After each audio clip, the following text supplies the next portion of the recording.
Hey, it's Bob Nagan. And first of all, I hope that you had an absolutely fantastic holiday season. I hope that it was filled with love and joy and family. And I hope that your store absolutely crushed it. I wanted to do a planning episode, but what I found was I did that episode just about perfectly. So rather than reshoot it, I thought I would just share it with you here today. But before we get into the get it done, down and dirty planning process, which is a great planning process for all of you who aren't intuitive planners,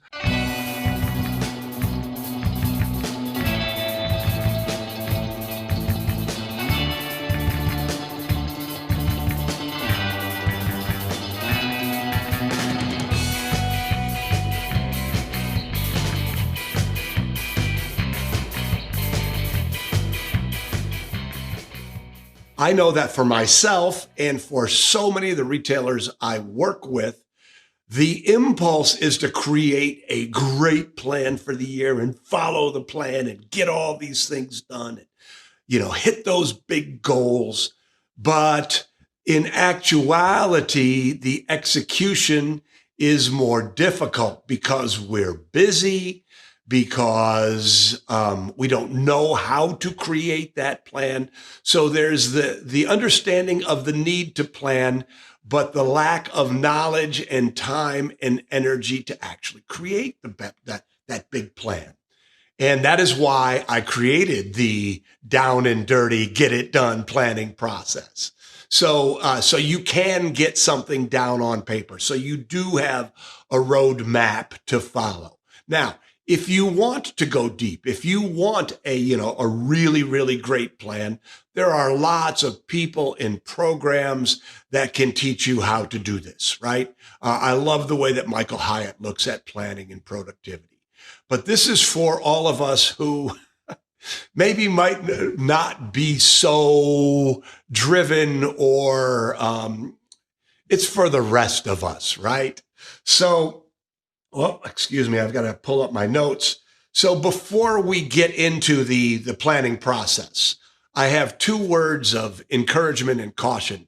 And the first is a word of encouragement. And that is, when you make this plan, when you think about your business and your life, think about your life too, right? So many people create business plans, but they don't take into account the fact that what you're really trying to do with your business is build a better life. So when you think about your plans, don't just make it about what you want to do in your business.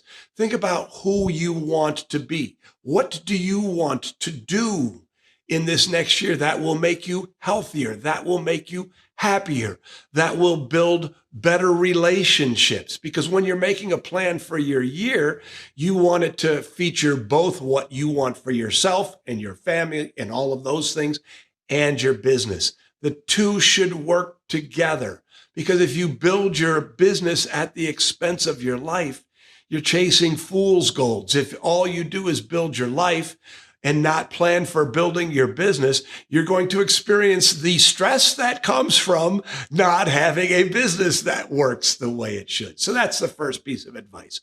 Those two should happen together: life, business. The second is, don't let perfection get in the way of progress. This whole process can be done in a couple of hours. So in the next couple of days, I would encourage you to, as soon as you're done watching this, put it on the calendar, put 2 hours on the calendar, and go to your favorite coffee shop. Go someplace where you can get away from it all, put on some headphones, listen to your music, do whatever, but someplace where you can just get it done.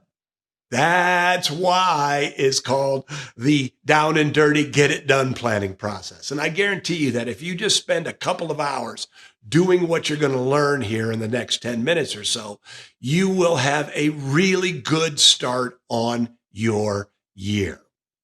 Okay, now here is the process. And then after I sort of give you the laundry list, then I'm going to go back and sort of fill in the blanks so you have a deeper understanding of how to do this. So, first of all, the first step is to look back. Look back at the last year. The next step is to do the positive focus exercise, right? That's part of looking back. But then we're going to look far into the future and build a vision statement. And don't become intimidated by this. You're going to build a vision statement that's 10 years out or so. Then you're going to do some 3-year, just what are the big chunks that you want to have happen? Then you're going to do a year, and then you're going to do a quarter. And so now this is why it's so important. This is why it's called down and dirty, get it done.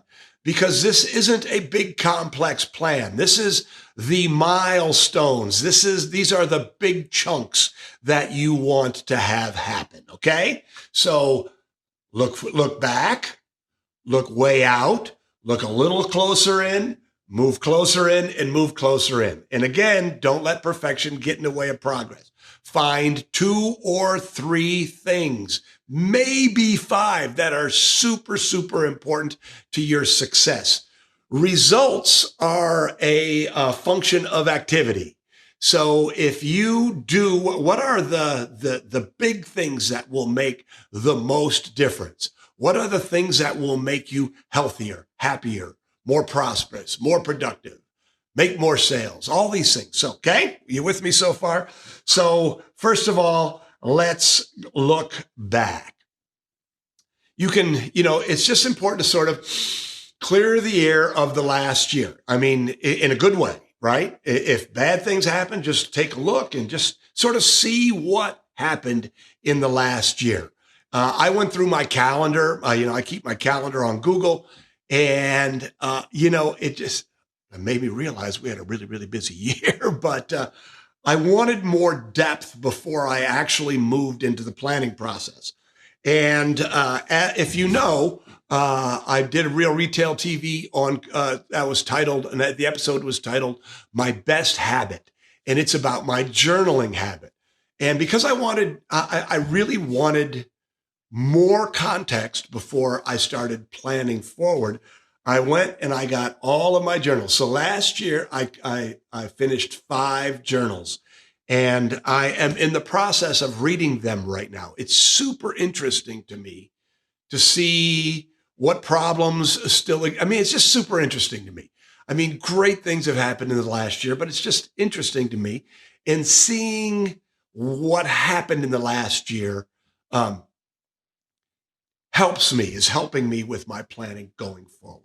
So once you've reviewed the last year, the next step is to do the positive focus exercise. So this would take more than a couple hours, but going through your calendar, going through your planner, let's just say 20 minutes, half hour. Then you spend 10 or 15 minutes doing what's called the positive focus exercise. So looking back is seeing everything, but the positive focus exercise is you set your timer, let's just say 15 minutes, and you write down all the good things that have happened in the last year. My kids did this. It made me really happy. Me and my husband did this. This good thing happened in our business. We got this thing launched. We put a new website up. Think of all the positive things that happened. And don't stop. Just write. And what's happening when you do the positive focus exercise is you are putting yourself in a wonderful, positive, emotional, mental state to go forward and do the planning. One of the things that I know about being an entrepreneur and working with entrepreneurs like you is we tend to dwell on the things that didn't get done. But when we stop and think about and focus on the things that did get done, it's always surprising that we got as much done as we did. So the positive focus exercise is step 2. The third step, like I mentioned, is to go way out. And I'm just encouraging you to spend about 15 or 20 minutes working on your vision statement. Your vision statement will probably be a work in progress for a couple of weeks, but I cannot tell you how powerful it is to have a vision statement that goes about, I don't know, 10 years out. If you have the Master Plan Advantage program that we offer, there's a whole lesson on building a vision statement. If you don't have the Master Plan Advantage, you can Google Vision Zingermans. We learned about visioning from our friend Ari Weinzweig, who is the co-founder of the Zingermans family of businesses. And he's been the keynote speaker at the summit, I don't know, I think 4 or 5 times now, more than anybody. But, he really, really explains how to create a vision. The process is simple, but it's super, super powerful. Your vision is your North Star. Your vision is that thing that pulls you forward. And having that vision keeps you in a straight line. You need to know the mountain you want to climb if you're going to get to the top of the right mountain. Your vision statement is that thing. Then we're going to come back, bring it in a little closer, and just, spend 15 minutes talking about 3 years from now. What's important for you 3 years from now? Maybe it's that you don't have any debt.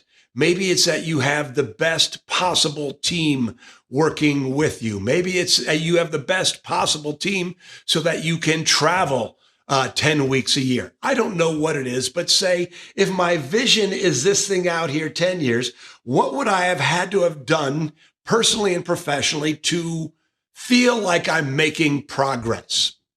When people interview for the Platinum Mastermind Group, people who apply and interview to get into the Platinum Mastermind Group, I always ask that question. 3 years from now, what would have had to have happened both personally and professionally for you to feel like you've made real progress?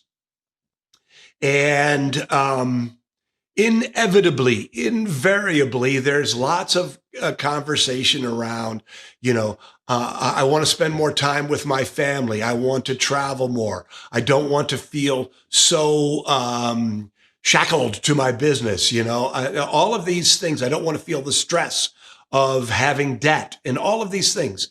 So it's both personal and professional. So just ask yourself, 3 years from now, what would have had to have happened for me to feel like I've made real progress? Again, you don't need to make a plan. Just what do I feel like?